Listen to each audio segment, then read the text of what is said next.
My name is Dr. Alon Mogilner. I'm at North Shore University Hospital in Manhasset, New York. And I'm a specialist in functional neurosurgery, which describes the use of techniques such as neurostimulation, deep brain stimulation, to treat a variety of conditions such as movement disorders and chronic pain and epilepsy.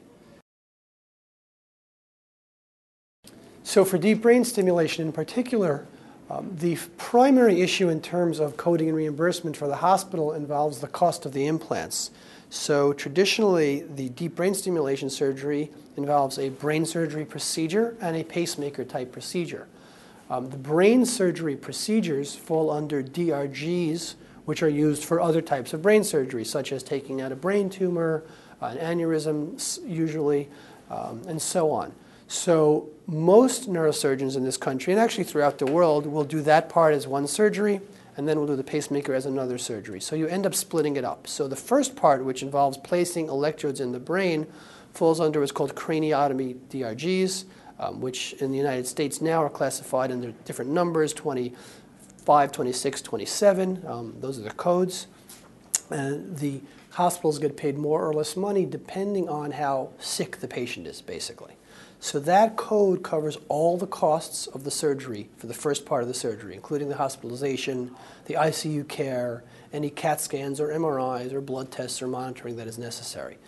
Then, at a later date, usually, you place the pacemakers, usually done as an outpatient, and that falls under a different type of coding system called the Ambulatory Payment Classification System, or APC. The advantage of that is that that will cover as a pass-through for implants. So in other words, the devices or pacemakers are expensive. They range from anywhere from $10,000 to close to $30,000 depending on the type of implant. So if they're covered under one big lump sum, the hospital will never cover their expenses. If they're done in an outpatient procedure, they should pass through, the costs can be passed through, and thus the hospital can break even and occasionally a profit as well. The implications of that are that if you do the entire surgery in one hospital stay, including the brain surgery and the pacemaker surgery, based in a Medicare-based system, the hospital will lose their shirt. So if you do a bilateral deep brain stimulator placement and place two pacemakers, so the implant costs for the implants are list price on the order of $25,000, just the implant costs.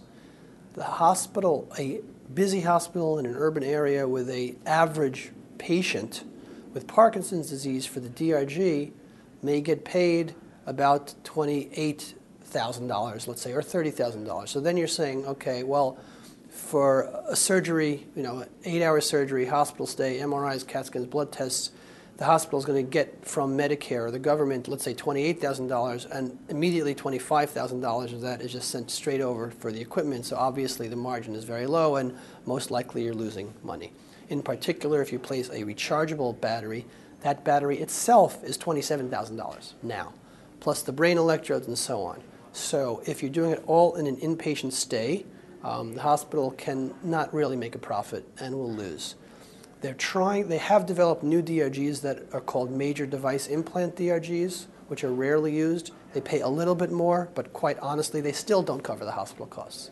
And I will reiterate that this is applied only to the Medicare's, the CMS system. So when you operate on the patient with private insurances, all bets are off. So some contracts, right, a hospital may have a specific contract with an insurance company, whereas they say, we cover all the implants, we pay 100%, we pay 150%. So at times, depending on the insurance, the hospital can do very well with a private insurance. Just as an example, there are insurance companies I'm aware of that pay the hospital 150% of the cost of the implants, no matter what, across the board.